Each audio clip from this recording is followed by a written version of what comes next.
हाँ students, good morning. विशेष बात, कक्षा 6 से लेकर के 10वीं तक एक क्वेश्चन आता है बहुत ही इंपॉर्टेंट, कम से कम 4 या 5 नंबर का, स्टोरी राइटिंग। हर बच्चे के दिमाग में एक हुआ होता है कि पता नहीं कौन सी स्टोरी आएगी, किस तरीके से लिखनी होगी, लिख पाएंगे या नहीं लिख पाएंगे, जो याद की है वो परीक्षा में आएगी या नहीं आएगी। तो आप लोगों के इस दिमाग में जो स्टोरी के प्रति डर बैठा हुआ है, उस डर को दूर करने के लिए मैं आपको एक बहुत ही शानदार ट्रिक बता रहा हूं। हर क्वेश्चन में, वो चाहे किसी भी कक्षा का हो, किसी भी क्लास का हो, आउटलाइन जरूर मिलती है। उस आउटलाइन की हेल्प से हम किस तरीके से स्टोरी राइटिंग कर सकें, ये चीज अपने को देखनी है। और वो चीज़ देखिए, सबसे पहले कुछ महत्वपूर्ण चीजें हैं, उन चीजों के आप लोगों के दिमाग में एक जानकारी होनी चाहिए। At first, the outlines are given in present indefinite tense. याद रखनी है ये बात की कि प्रेजेंट इंडेफिनिट टेंस में आउटलाइन दी हुई हैं।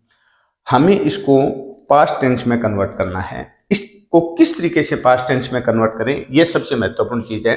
मैं चलो यहाँ पर थोड़ी सी चीज आप लोगों को बता देना चाहता हूं कि एक तो जो फिल इन द ब्लैंक्स दे रखे हैं, जो रिक्त स्थान दे रखे हैं, उन रिक्त स्थान के बाद आपको एक वर्ब मिलती है। क्या मिलती है? वर्ब।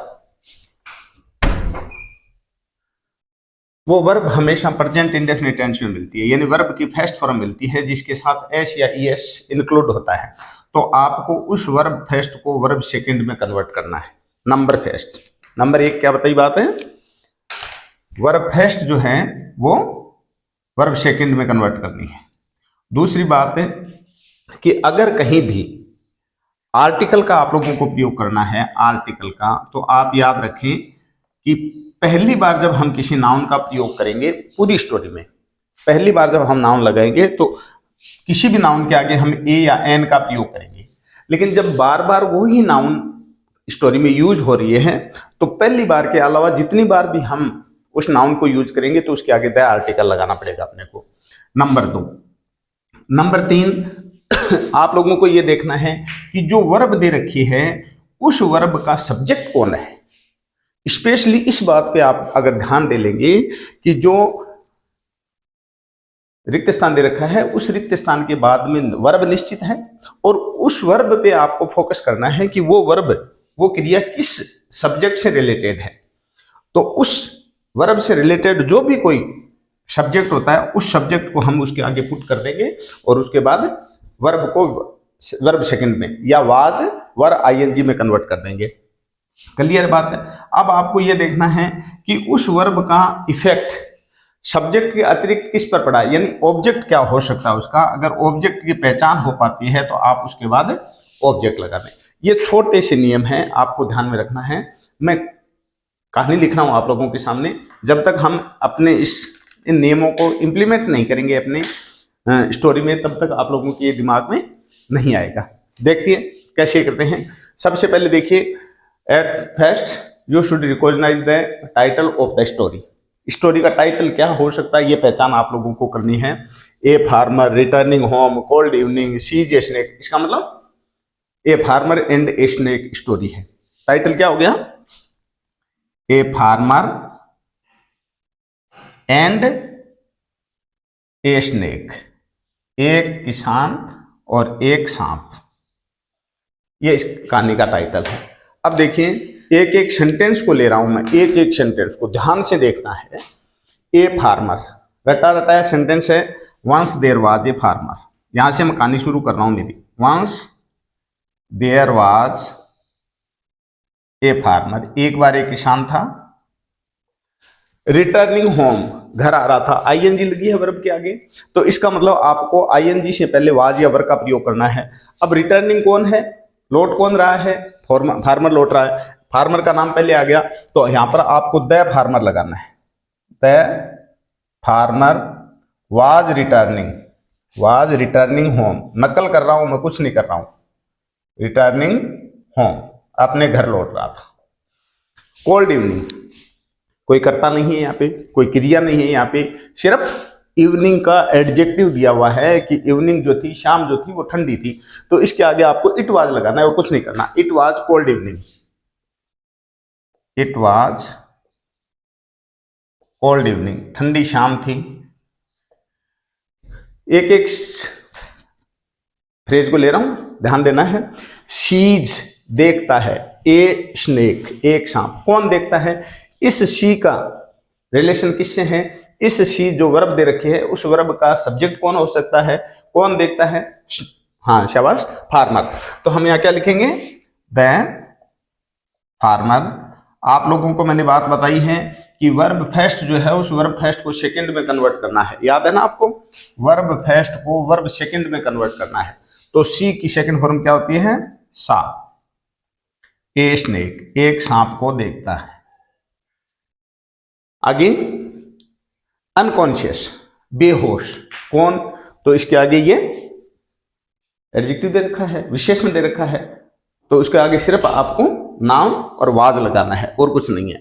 द, देखिए स्नेक को दोबारा यूज करना है, पहली बार ए स्नेक लगाया, अब यहां द स्नेक लगा रहा हूं। द स्नेक वाज अनकॉन्शियस, सांप बेहोश था।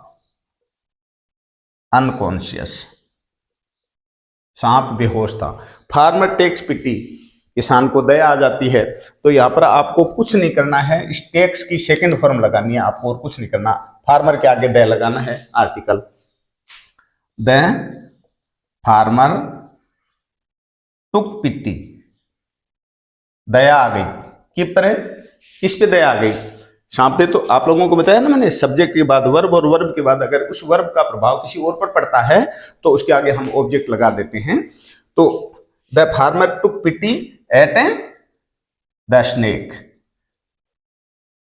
सांप पर दया आ जाती है। पुट इट इन बास्केट, उसे टोकरी में रखता है। कौन रखता है? ये क्रिया किसके लिए है? पुट्स है यहाँ पे। पुट्स इट इन बास्केट, उसे टोकरी में रखता है। कौन? फार्मर। द फार्मर, पुट की सेकंड फॉर्म पुटी होती है, इसलिए यहां क्या लगाएंगे? Put it in the basket, उसे एक टोकरी में रख लेता है। द लगाओ या ए लगाओ, ए भी लगा सकते हो आप। ए बास्केट एक टोकरी में रख लेता है। टेक्स इट होम, घर ले आता है। कौन? टेक्स क्रिया किसने की है? फार्मर ने, इसलिए यहां पर क्या लगा देंगे? The farmer. टेक की सेकंड फॉर्म टुक करनी है आपको। टुक इट एट होम, उसे घर पर ले आता है। Puts near the fire place, आग के पास रखता है।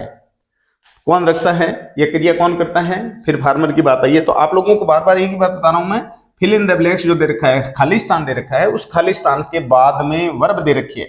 उस वो वर्ब की किसने, वो क्रिया की किसने, उस सब्जेक्ट को पहले लिखना है आप लोगों को और कुछ नहीं करना है, और वर्ब को सेकंड फॉर्म में बदलना है। तो द फार्मर, पुट की सेकंड फॉर्म पुटी होती है, बार बार आ रही है। पुट नियर द, अब यहां पर स्नेक लगा देते हैं आप तो ज्यादा बढ़िया रहता। Put near the fire place, fire place.